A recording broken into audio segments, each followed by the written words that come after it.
We need to take the voices of our children seriously. They're telling us already the most crucial issues in their lives. They're sharing with us already the most poignant and meaningful questions they have. We need to listen and be willing to have a discussion that's uncomfortable or unfamiliar, or for which we might be unprepared, because they're asking. America's young people are in crisis. The rising rates of mental and emotional problems among our children and adolescents alert us to the emergency. By every measure, there are more youngsters suffering from depression, anxiety, diagnosable emotional illness, in juvenile lockups, having trouble flourishing, experiencing failure academically. By all of these measures, there are increasing numbers of youngsters in need of support from all of us. This crisis is not the fault of our children, but of our community. A lack of connectedness, close connections to other people, and deep connections to moral and spiritual meaning is at the root of the crisis. We're not giving children two kinds of connectedness. One, enduring connections with others who care about them and care about the kind of person they're going to be when they grow up. And we're not giving them a sense of meaning and connectedness to moral and spiritual meaning. To solve the problem, we have to think much more structurally and socially about the health of our overall civil society. The best solution for this crisis is to flood young people with relationships in their family, relationships in their community, and opportunities to develop their moral and their spiritual growth. Because the research demonstrates when kids have those connections with their families, with their communities, and with guidance from moral and spiritual truth, they tend to do better in life, however you want to measure. Our society can best respond to the crisis by building and strengthening authoritative communities. This new public policy and social science term describes groups that live out the types of connectedness our children lack. An authoritative community is a community in which the institutions, the people in them, support the development of children. They provide role models, people with whom the children can identify with, imitate, internalize their attitudes, their values, their ways of managing the world. They're caring people, they are supportive people, they're important role models, and they take responsibility for helping children grow in a responsible way. Recent scientific findings reviewed in the report prove that we are all hardwired to connect, born with a need and a desire to seek close attachments to others. This process begins with mothers and fathers and eventually extends to other family members and a broader community. Hardwired to Connect means that human beings weren't just plunked on the earth to kind of, go on autopilot. It means that the way we are created, our systems just hunger for relationship for other people. We may also be hardwired for meaning, born with a built-in drive to seek and to find purpose in life. Our brains are hardwired to seek meaning because we cannot help but answer questions. We are inherently a curious species, and part of our brains were kind of developed in that way to create questions and to seek those answers. Meeting children's deep need for connections to other people and to meaning is essential to their health and development. It is also the primary task of authoritative communities. So an authoritative community is any group. It could be a father-daughter, pancake group at the church. It could be a boys or girls club. It could be a mommy and me play group, or it could be a big, youth-serving organization in society, or it could be a neighborhood sports team. It's any group that involves children and that models for them the kind of connectedness that they increasingly are lacking.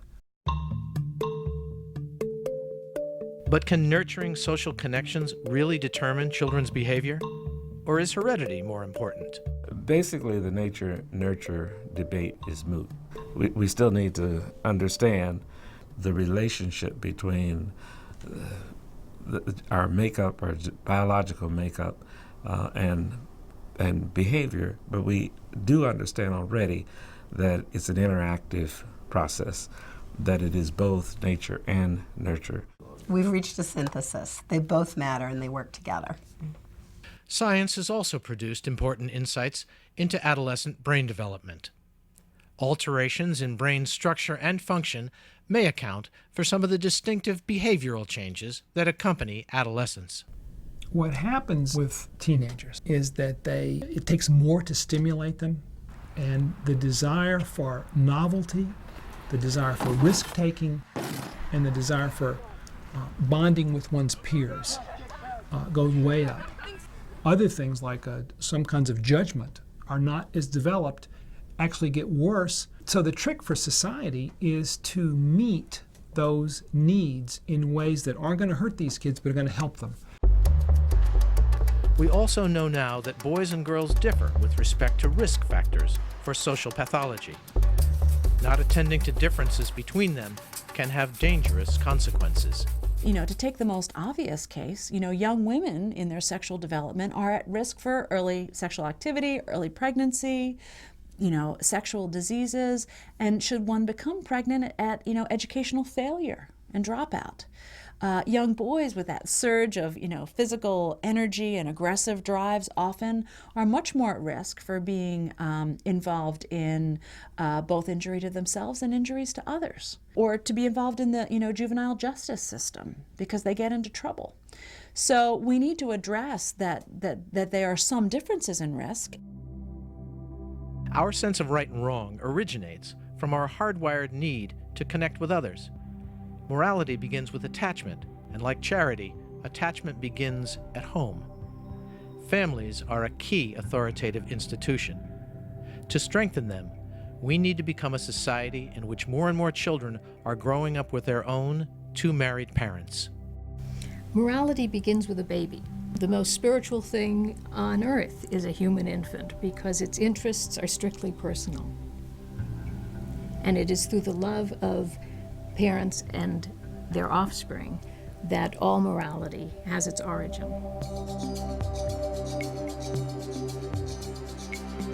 Living a good life also involves a significant spiritual component. Religious practice can lead to happiness, hope, and a sense that life has meaning and purpose. I think where we want to go as a society is to strengthen authoritative communities so that there is more for youngsters to hang on to as they develop, which gives them a sense of the dignity of every person and the meaningfulness not only of material things, but also of transcendent values. All of us, youth service professionals, parents, educators, religious and civic leaders, employers, and individual citizens must act now on behalf of America's young people. One way that we can start to get out of this crisis is to see it as incumbent upon us as youth service professionals to take up the mantle of spiritual and moral growth. Adolescents and older children are looking for direction. They want to know what's good and evil, and they want to be their better selves. They're looking to us as youth leaders to help show them how in a daily way they can be their best person. A lot of us as adults, we know what we should be doing. As parents, we should be devoting time with our children in a way that certainly cherishes them, yet also doesn't, take it out of context and place too much importance on the child. There need to be those limits and expectations. But as community members, there are places that we can go to volunteer to help out. There are places we can give our charitable dollars to strengthen. But it's also as simple as knowing the name of your paper boy, seeing the same kid bagging your groceries and asking how things are going at school. Very simple, everyday things that affirm the specialness of that child. Just taking an extra moment to recognize that young person and make a difference in their life. In a way, we're all in the same boat together and need the same focus. On the other hand, the poor and certain minority communities, there are certain skills and opportunities that you really have to concentrate on providing that are not readily available to a group of people who've been closed out of mainstream opportunities, because many of the policymakers and practitioners in this country do not come from poor and minority communities, and very often assume that they are where they are because of their intellectual gifts, and do not know that it's their connections, that it is their social skills, their personal development and control, many things that they take for granted that low-income people do not receive simply because they don't grow up with parents who know how to function within certain mainstream environments and opportunity structures. My mother was a domestic worker, and my father was a steel mill laborer. Many of the mainstream skills, one, came from our church involvement, but also as a domestic worker, my mother observed mainstream habits, skills, attitudes, ways of managing the world, ways of making things happen that got transmitted back to us at home. To end the crisis among America's youth, we must work for and win support for a major shift in public policy and awareness to empower authoritative communities.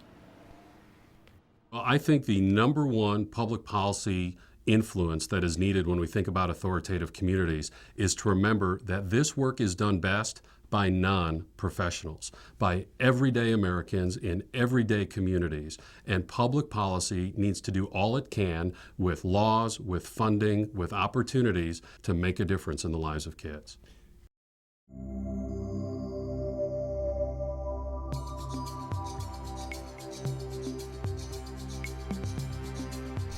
You know, the main thing I feel like saying to people that are working with kids today is that how important the work is, how the work you're doing with children today is not only affecting that particular child or group of children, but is really affecting their children. And many people can tell you about that teacher who made a difference for them.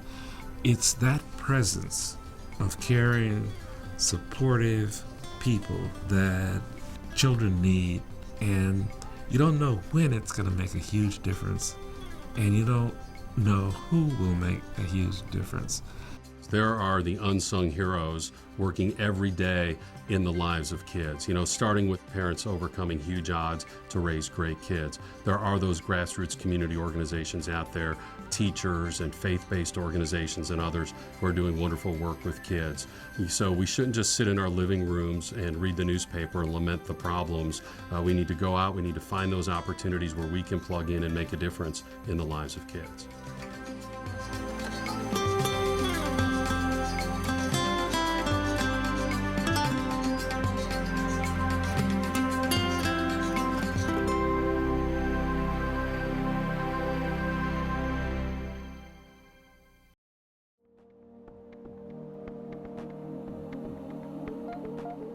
If you'd like to help increase the number of American children whose lives are touched by authoritative communities, here are 3 ways you can help.